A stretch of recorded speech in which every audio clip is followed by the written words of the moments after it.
পৃথিবীতে একটাই প্রাণী আছে যে বড় হওয়ার পরও অন্য প্রাণীর দুধ খায়, সেটা হলো মানুষ। আর মজার ব্যাপার কি জানেন? যেসব দেশে মানুষ সবচেয়ে বেশি দুধ খায় সেসব দেশে হাড় ভাঙার রোগ সবচেয়ে বেশি। দুধ খেলে হাড় শক্ত হয়, এই কথাটা যদি এতই সত্যি হতো তাহলে এমনটা কেন হলো?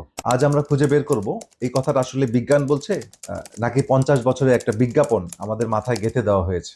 ছোটবেলা থেকে আমরা শুনে আসছি দুধ খাও হাড় মজবুত হবে, মা বলছেন, ডাক্তার বলছেন, টিভির বিজ্ঞাপন বলছে। এত জায়গা থেকে একটাই কথা শুনলে সেটাকে সত্যি মনে হওয়াটাই স্বাভাবিক।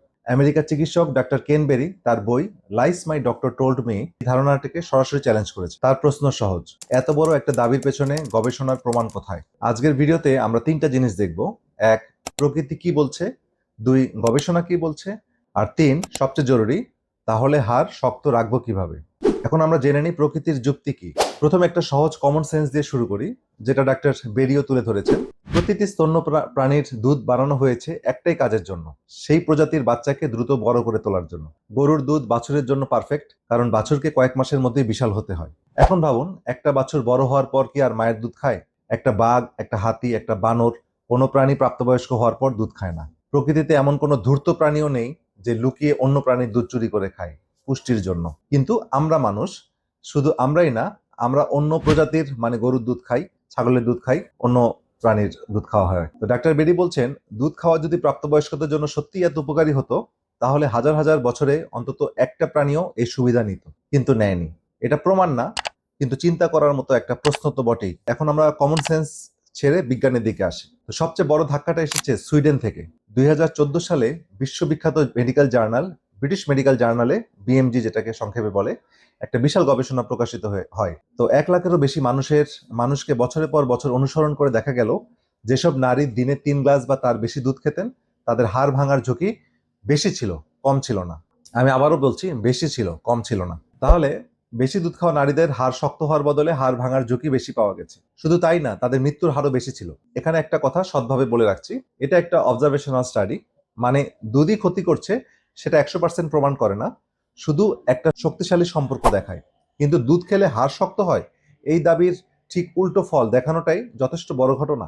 আরেকটা জিনিস, হার্ভার্ডের বিখ্যাত পুষ্টি বিশেষজ্ঞ ডাক্তার ওয়াল্টার উইলেট বহু বছর ধরে বলে আসছেন, দিনে 3 গ্লাস দুধের সরকারি সুপারিশের পেছনে হাড় শক্ত হওয়ার শক্ত প্রমাণ নেই।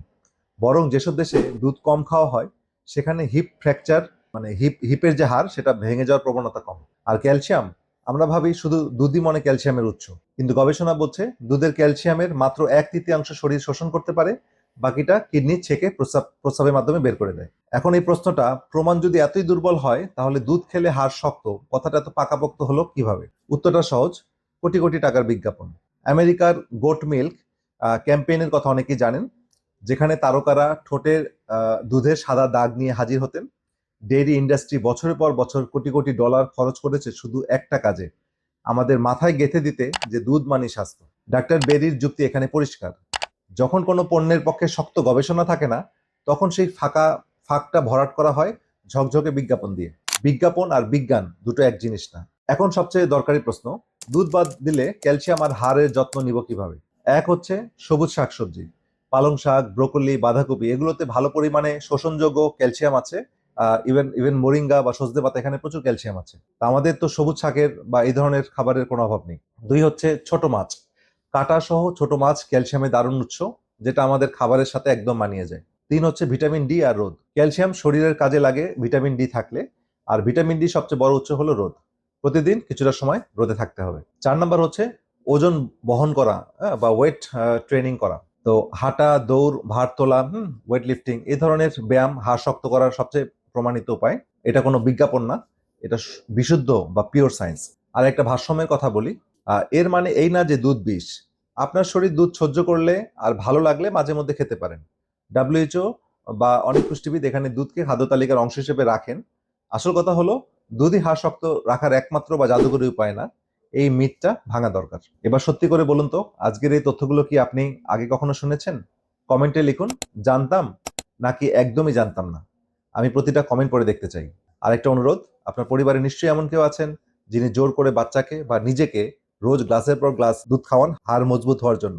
ভিডিওটা এখনই তাকে শেয়ার করুন, তথ্যটা তার জানা দরকার। এই ভিডিওতে যে গবেষণার কথা বললাম, বিএমজি, সুইডিশ স্টাডি, হার্ভার্ডের গবেষণা, সবকিছু রেফারেন্স আমি কমেন্ট বক্সে পিন করে দিয়ে দিয়েছি। অন্ধভাবে আমার কথা বিশ্বাস করার দরকার নেই, নিজে যাচাই করুন। কারণ প্রশ্ন না করে বিশ্বাস করাটাই তো একটা মিথ তৈরি হওয়ার আসল কারণ। স্বাস্থ্য নিয়ে এমন চোখ খুলে দেওয়ার মতো তথ্য পেতে পেজটি ফলো করে রাখুন। পরের ভিডিওতে দেখা হবে। সে পর্যন্ত সবাই ভালো থাকুন, সুস্থ থাকুন আর প্রশ্ন করতে থাকুন। আল্লাহ হাফেজ।